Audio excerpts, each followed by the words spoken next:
여러분들은 전기차 하면은 어떤 모델이 생각나시나요? 전기차 하면 이 차가 생각이 나거든요. 아무래도 이름 때문에 그런 것 같은데 바로 쉐보레 볼트입니다.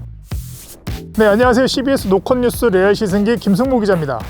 쉐보레는 원래 지난해 8월 쉐보레 볼트 EV와 볼트 EUV, SUV 모델이죠. 이 두 차종을 출시해서 선보이려고 했는데 다들 아시다시피 배터리 리콜 사태가 터지면서 출시를 좀 미루게 됐습니다. 쉐보레 측은 고객 안전이 우선이라고 해서 전격적으로 리콜을 실시하고 출시를 좀 늦췄는데 드디어 쉐보레가 볼트 EV와 EUV를 내놨습니다. 오늘 하나하나 볼트 EV에 대해서 살펴보도록 하겠습니다. 쉐보레는 2022년형 볼트 EV에 최신 전기차 디자인을 적용했다고 설명했는데요. 날렵하게 앞으로 떨어지는 후드와 범퍼 디자인은 전기차 특유의 다이나믹한 비율을 고려했다고 합니다.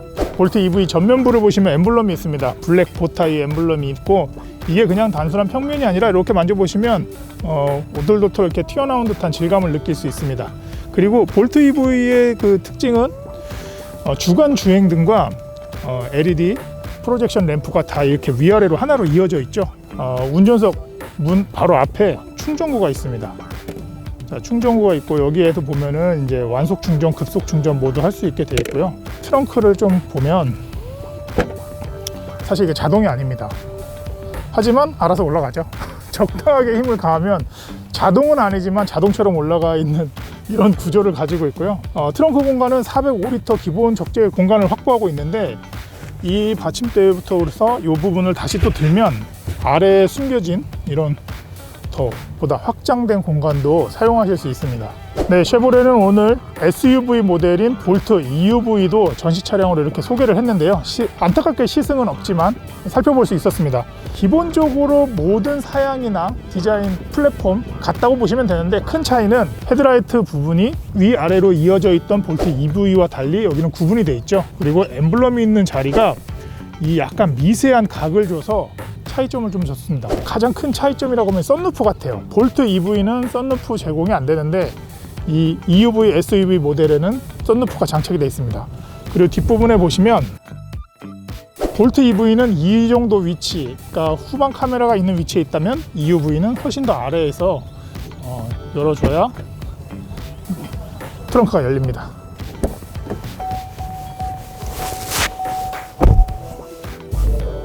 오, 차를 타고 사람이 탄 다음에 활성화된다는 것처럼 뭐 이렇게 사운드가 하나 크게 좀 들리는데 제가 쉐보레에 물어보니까 이게 너무 전기차다 보니까 조용해서 차에 사람이 탔다 그리고 이 기기 자동차가 활성화되고 작동을 할 것이다 라는 알려주는 시그널 같은 그런 식의 음향 효과를 넣었다고 하더라고요. 인포테인먼트 시스템은 10.2인치 화면으로 되어 있는데 아주 디테일하게 막 그런 건 아닌 것 같아요. 그러니까 약간 보면은 단조롭다고 생각할 수도 있을 것 같아요. 그리고 운전석에서 바라보면은 이 디지털 클러스터가 8인치짜리가 장착이 되어 있는데 직관적으로 딱 보면은 되게 간단하게 보기 쉽다 이렇게 나오는데요. 어떤 때는 보면 약간 오락실 계기판 같기도 하고 좀 아기자기한 면이 있는 것 같기도 해요. 기어 노브가 버튼식으로 바뀌었어요. 근데 버튼식도 그냥 단순히 막 다 누르고 이러는 게 아니라 주행하고 후진, 그러니까 차가 이동하는 앞뒤로 이렇게 이동하는 거는 당기는 형식으로 되어 있고요. 그리고 정차, 그 다음에 중립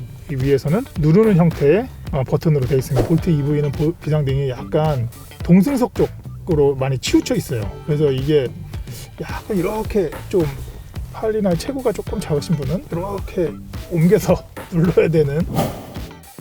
볼트 EV는 150kW급 고성능 싱글모터 전동 드라이브 유닛을 탑재했습니다. 최고 출력 204마력, 최대 토크 36.7kg 포스미터의 성능을 발휘합니다. 요즘 모든 전기차들 다 항상 회생제동 얘기하잖아요. 이 차도 원페달, 그러니까 가속 페달 하나만으로 주행했다가 속도 줄였다가 정차할 수 있는, 이걸 누르면 정면에 보시면 원페달 주행이 켜짐이라고 하면서 이 조그만한 표시등이 들어오거든요. 가속 페달 하나만으로 제가 지금 밟고 속도를 내고 있다가 발을 떼면 이렇게 정차 늦어지죠. 속도가 떨어지죠. 이런 거는 회생제동과 연관이 있다 보니까 전기차의 주행거리에 대해서 확보하는데 조금 도움을 많이 주고 있습니다.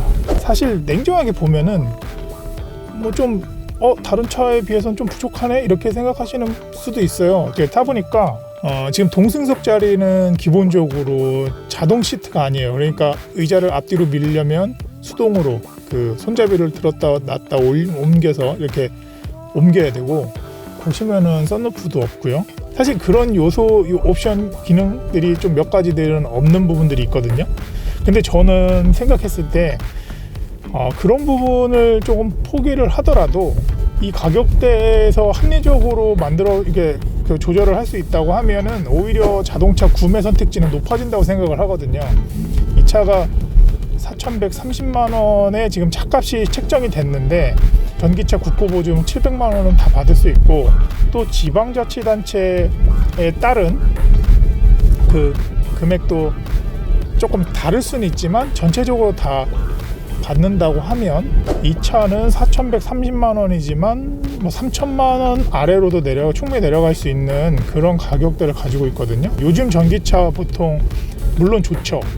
사양도 아주 잘 나오고 옵션도 되게 다양하고, 그런데 보통 7천만 원, 아무리 적게 잡아도 5천만 원이 넘어가고 이렇긴 하는데, 저는 굉장히 전기차의 대중화 모델이라고 좀 생각이 듭니다.